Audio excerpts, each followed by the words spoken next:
You want to support Roland Martin Unfiltered? Be sure to join our Bring the Funk fan club. Every dollar that you give to us supports our daily digital show. There's only one daily digital show out here that keeps it black and keep it real as Roland Martin Unfiltered. Support the Roland Martin Unfiltered daily digital show by going to RolandMartinUnfiltered.com. You can make this possible. All right, folks, let's talk about this story here. Nathaniel Jones, Louisiana high school head football coach at St. Augustine High School, folks, an all-male private school with a predominantly black student body, has been fired after video showed him leading players in a locker room chant that included the N-word. Watch this. All I got is 2 hands, 2 pads, knocking it loose, knocking it loose. I got 2 hands, 2 pads, this the old, this the old. All right, folks. First of all, now some of y'all, I can't remember if it's St. Augustine or St. Augustine. Okay, I've been in New Orleans, but I've been to the school before. It is a very well-known school with a rich tradition. The chant appeared to be a team tradition under Jones, according to video uploaded to YouTube from prior games this year. Question, Dr. Carter, should he have been fired? I think it showed a lack of poor judgment. I would never let students of mine speak that way in my presence. I mean, and he's not the first, but that's really up to St. Aug. I mean, we saw this happen to Penny Toller with the LA Sparks, and she's not teaching juveniles, right? She's working with adult women, professional WNBA players. So, I mean, I think you absolutely have to be mindful of where you are and who you're with. You're dealing with young men, and yeah, I mean, I think an argument could be made that he was just trying to get them amped up for the game. They didn't mean it in a negative way, but did you feel a way about the white players who might be on that team saying the same thing? I don't know. I just think we always have to be mindful of what we do, particularly when we're working with young people and what we allow in that space. I can say that if it was probably one of my children, I would not have been thrilled to see this video. I'm sorry. I mean, I think you just have to exercise better judgment. Kelly. I agree with Dr. Carter here. I mean, it's one of those things where the word itself has sparked debate as to whether it should be used, shouldn't be used, etc. I'm one of the people who does her best not to use it at all. I feel like it should be removed from American lexicon altogether, mainly because the history of the word is too rooted in insidious history for it to be even repurposed for something different.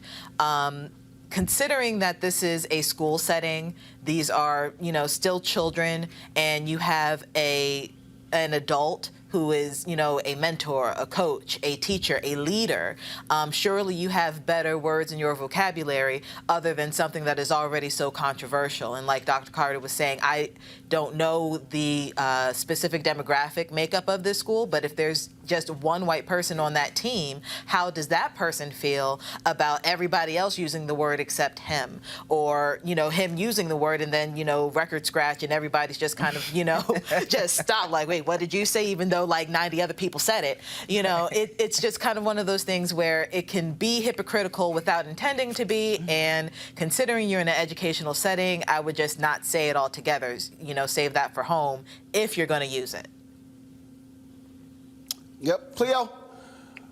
The N-word is a very harmful, destructive word. It's not even a good idea when black people use the word. It has harmful psychic effects and behavioral outcomes. So I understand that the word is problematic where this brother is, and I agree with what happened. I hope others listen and take the same path.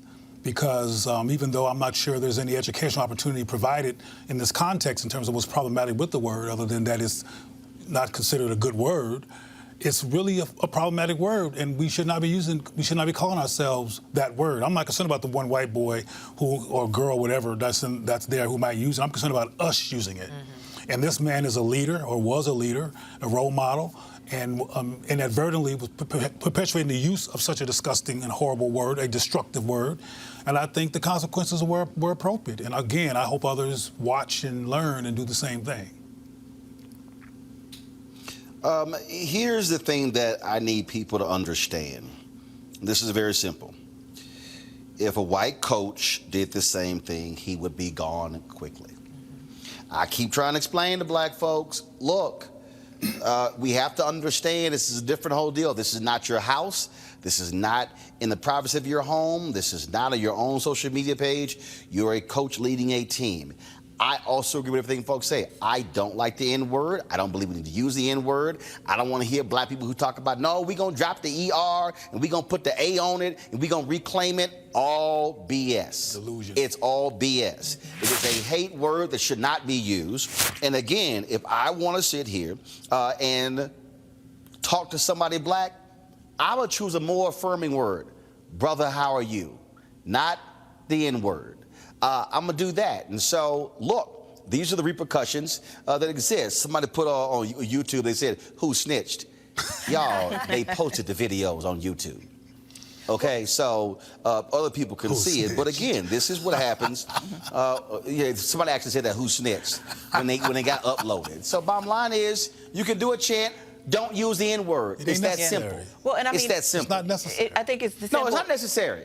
Final word, go ahead. No, I was just saying, I think you're absolutely right, but I think, again, you have to always be mindful that there's a camera everywhere, and you're also talking about young men who are going into a football game, which is already adversarial enough, and so that word, to me, was used purposely, right? To not see your opponent as other people, but to see something to be mowed down, knocked down, and have their stuff loose. Exactly. Right? So, I mean, I think it was used intentionally. It was poor form, and I think we see the results of this behavior resulting in the consequences that should to any educational professional.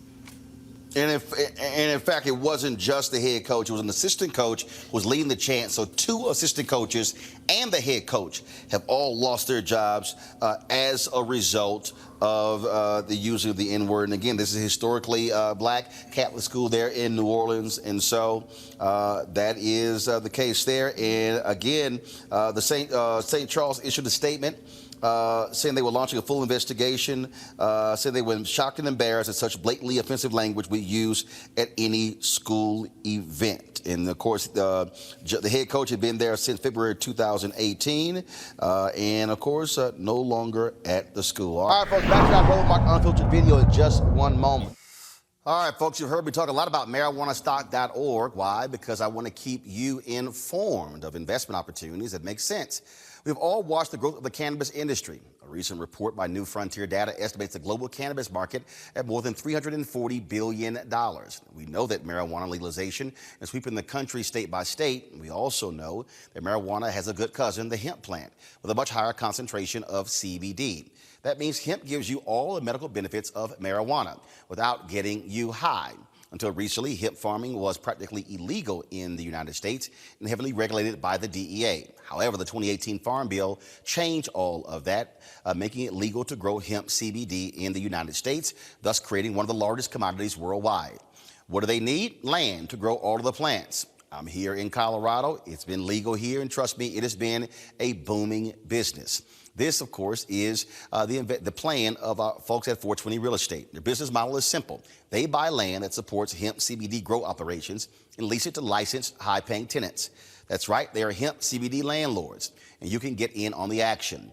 The folks at 420 Real Estate have done a special for the Roland Martin Unfiltered family. Originally, the minimum investment level was $500, but you can invest in this crowdfunding campaign for as little as $200. That's right, $200 up to $10,000. And again, let's recap. This is a $340 billion global industry that is still growing. And you can participate with as little as $200. To invest, for more information, go to marijuanastock.org. That's marijuanastock.org. Get in the game and get in the game now. Now back to your Roland Martin Unfiltered video.